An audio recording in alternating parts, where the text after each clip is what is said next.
Coucou à tous et bienvenue sur ma chaîne L'Étoile Divine. Alors aujourd'hui, je vais vous faire ce podcast pour vous donner quelques signes qui montrent que en tant que chaser, vous êtes en train de débuter une relation, un parcours ou un lien de flamme jumelle. Parce qu'il y a des personnes qui ne savent pas trop si ce qui se passe, c'est vraiment par rapport au lien de flamme jumelle ou pas, et qui vivent quelque chose avec quelqu'un qui ne savent pas. Donc voilà, je vous fais ce podcast pour vous expliquer à peu près comment ça se passe du côté du chaser quand il débute une relation. Et je ferai de même aussi pour les runners. Mais aujourd'hui, c'est par rapport au chaser. Donc voilà.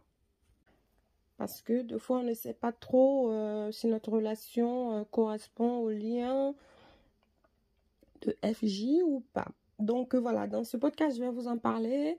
Et juste avant, actuellement, je suis un petit peu en convalescence. Donc, je suis un petit peu absente par rapport à mes podcasts. Donc, voilà, j'ai décidé de quand même vous en faire. Et ça va un peu mieux. Donc, je vais essayer de vous en faire un peu plus. Donc voilà, alors aujourd'hui, donc je vais vous parler de cela, quand on ne sait pas si on est en train de vivre une relation de flamme jumelle, si on est dans un parcours et que on est désigné comme chaser. Donc par rapport au chaser, en fait, ce qui se passe, quand tu commences un parcours de flamme jumelle, ça peut être soit le fait que avec son autre, ils se sont connus il y a très longtemps. Le plus souvent, se sont connus il y a très longtemps et où ils se sont croisés suite à un événement ou soit le travail ou quelque chose qui a fait que ils ont pu passer un petit peu de temps ensemble. Pas forcément un peu de temps pour vivre une relation, hein, non, soit ils se sont croisés ou ils ont quand même discuté ensemble lors d'une soirée ou voilà, quelque chose comme ça. Et ils se sont perdus de vue. Et ensuite, quand vous vous perdez de vue, enfin, pour les personnes qui vivent ce parcours, qui se perdent de vue et se recroisent par moment.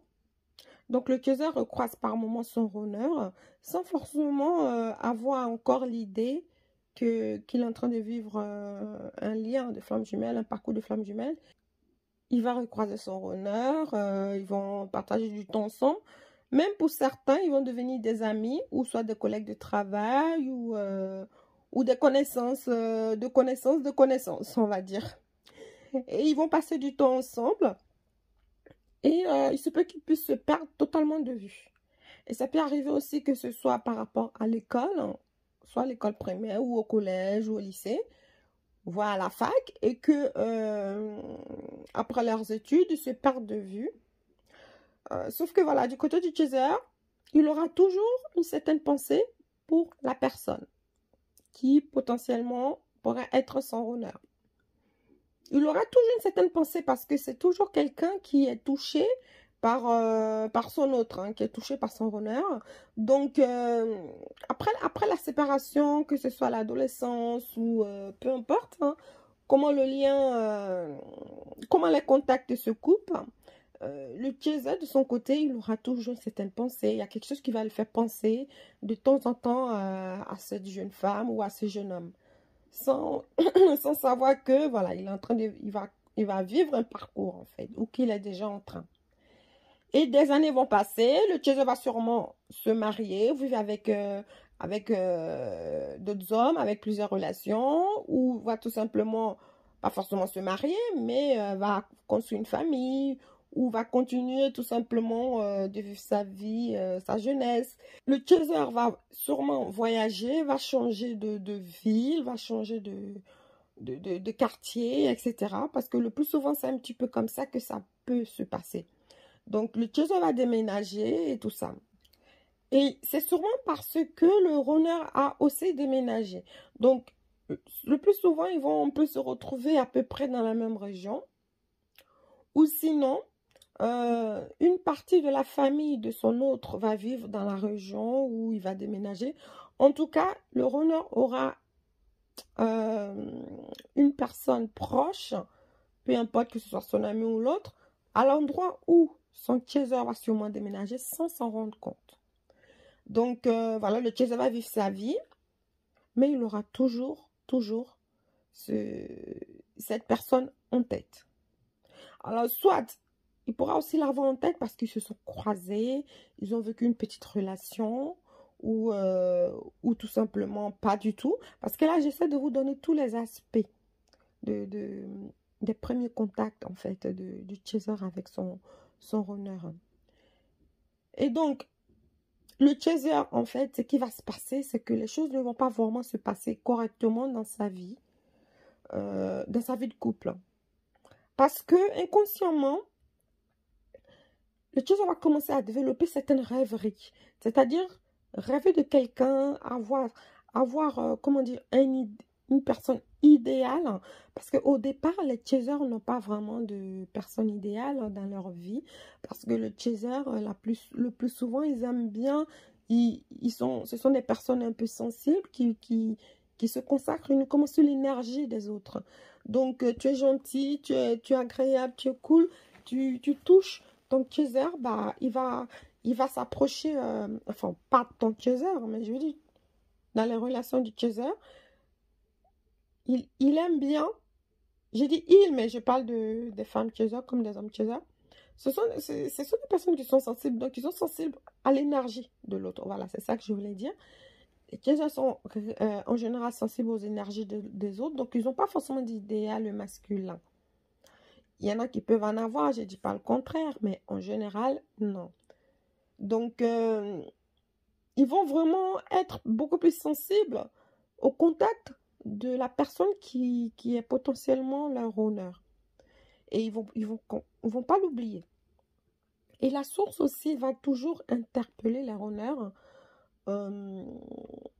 avec quelques synchronicités pour que leur honneur puisse penser à cette personne qu'ils ont dû croiser, avec qui ils ont dû fréquenter les mêmes écoles ou peu importe. Vous voyez ce que je veux dire?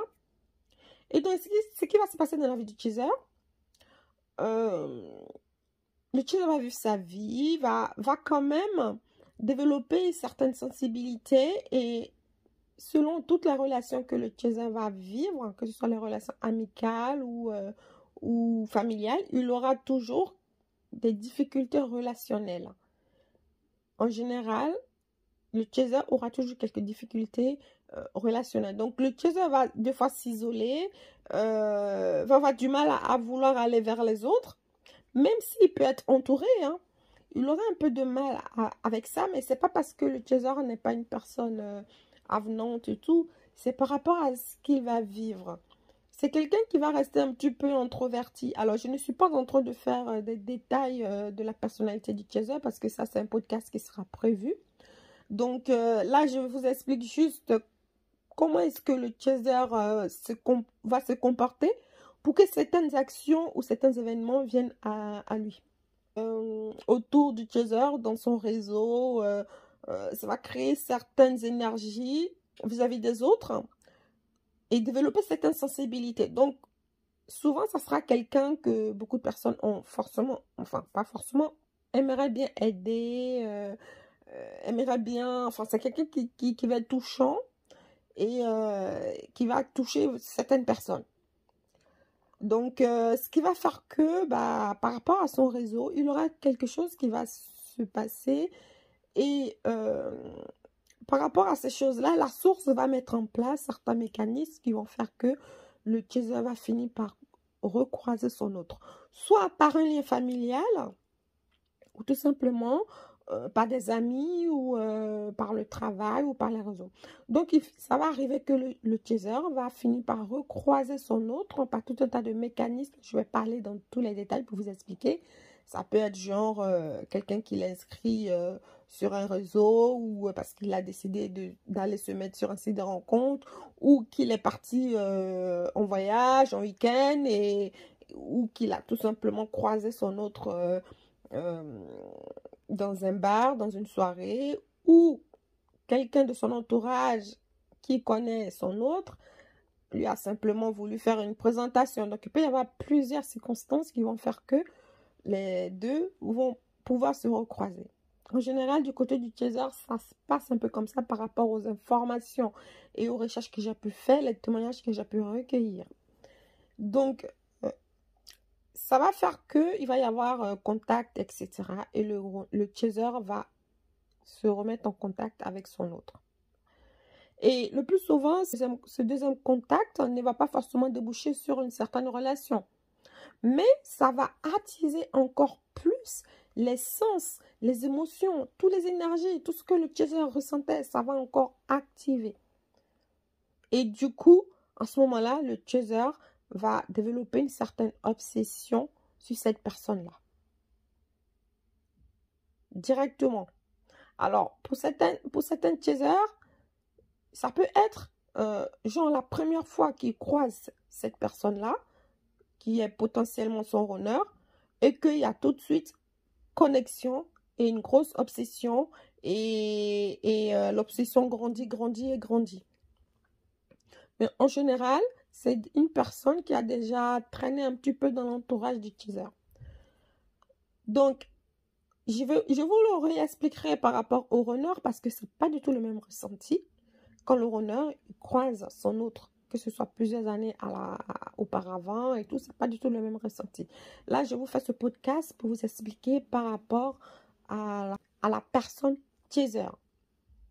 Donc, quand cette personne va ressurgir dans la vie du chaser, il va y avoir plein de bouleversements, de questions, etc. Mais en ce moment-là, le chaser ne sait pas qu'il est en train de vivre une relation. Un lien spécial ou autre chose. Il ne sait pas, pour lui, voilà, c'est une personne comme ça, mais qui commence à l'intriguer, à attiser sa curiosité, etc. Donc, ça peut être à ce moment-là que le chaser aussi, selon sa vie amoureuse, ou soit qu'il est en train de vivre une relation de pervers narcissique, une relation difficile, ou qui vient de se séparer, ou qui vit très mal son célibat, ça va déclencher en lui le sentiment obsessionnel au niveau de ses émotions. Donc, il va commencer à développer sa dépendance affective. Et ça va déclencher. Et il ne va pas comprendre pourquoi ça lui arrive ce genre de choses, alors qu'auparavant, non. Donc, si c'est une personne qu'il a déjà croisée dans sa jeunesse et tout, ça va faire un petit peu l'objet d'un petit retrouvailles. Et qu'en ce moment-là, quelque chose va se déclencher et il va se poser des questions. Mais pourquoi je connaissais cette personne, il n'y avait rien, mais pourquoi? C'est bizarre. Donc, à partir de ce moment, ça y est, le chaser a démarré vraiment son parcours. Vraiment. C'est parti. Pour des questions, pour des interrogations, pour vraiment comment dire, de la confusion sentimentale. Et si le chaser était en relation ou en train de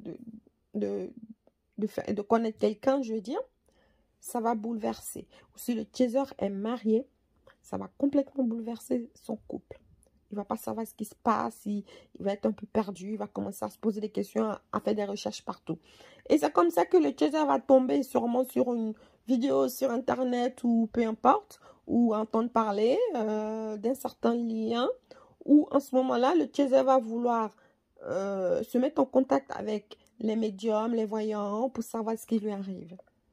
Le plus souvent, c'est les chasers qui aiment beaucoup faire des tirages de tarot ou consulter des voyants parce que ils se sentent un petit peu bouleversés. Parfois même, par rapport à leur travail, ils peuvent déjà essayer de poser des questions par rapport à leur famille, etc. Les chasers sont très doués par rapport à ça.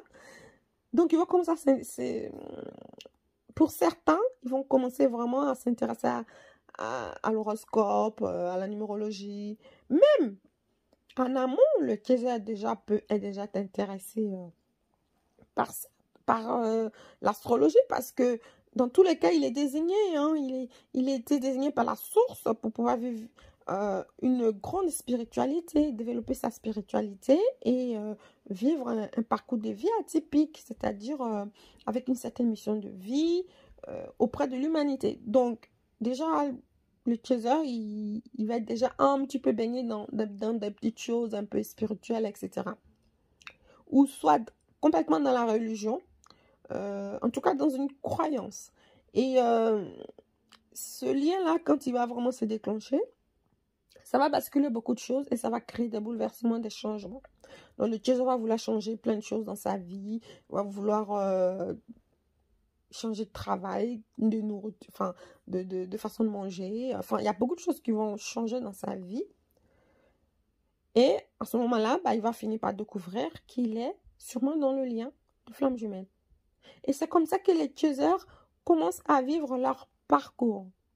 Donc, si vous, aujourd'hui, vous vous posez certaines questions, vous êtes dans la curiosité pour comprendre ce qui se passe avec tel ou tel homme ou telle femme, peut-être que vous êtes tout simplement en train de découvrir que vous faites partie des personnes qui vivent ce parcours-là, c'est-à-dire le parcours divin, le parcours de flamme jumelle.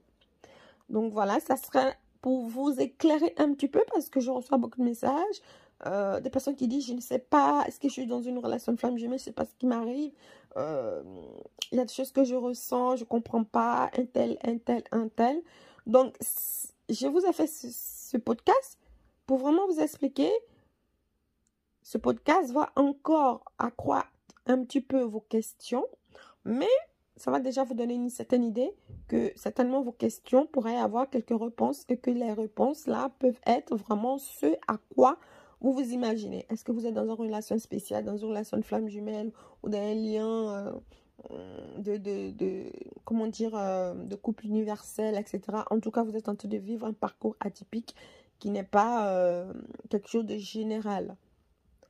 Donc voilà, alors certains vont sûrement s'y retrouver, hein, puis d'autres pas. Mais ne vous inquiétez pas, si vous ne vous y retrouvez pas, ça ne veut pas dire que peut-être que vous n'êtes pas dans un parcours de flamme jumelle. Mais il y a certains points quand même qui vont pouvoir vous étayer là-dessus. Donc voilà, alors je vous remercie d'avoir écouté mon podcast. Et j'espère que ma voix ne vous a pas trop dérangé parce que je suis un peu malade, comme j'ai dit, je suis en convalescence. Donc j'ai quand même tenu à vous le faire parce que ça fait un petit moment. Donc voilà. Merci en tout cas, hein, et puis j'attends vos commentaires comme toujours et je vais pouvoir y répondre le plus rapidement parce que les commentaires ces derniers temps j'ai un peu eu du retard à répondre, mais je réponds toujours à vos commentaires, donc n'hésitez pas à me laisser vos commentaires et je vous dis à très vite pour une prochaine vidéo et prenez soin de vous, vraiment prenez soin de vous. Si vous avez des questions, n'hésitez pas à aller sur mon site internet alloconfidence.fr. Vous pouvez me laisser un mail, vous pouvez me contacter directement, il y a le numéro de téléphone. Et si vous souhaitez intégrer le groupe, c'est-à-dire le membre, n'hésitez pas. Comme j'ai dit encore, il y a des choses qui vont arriver pour les membres. Donc, n'hésitez pas et je vous dis très belle soirée et très belle journée.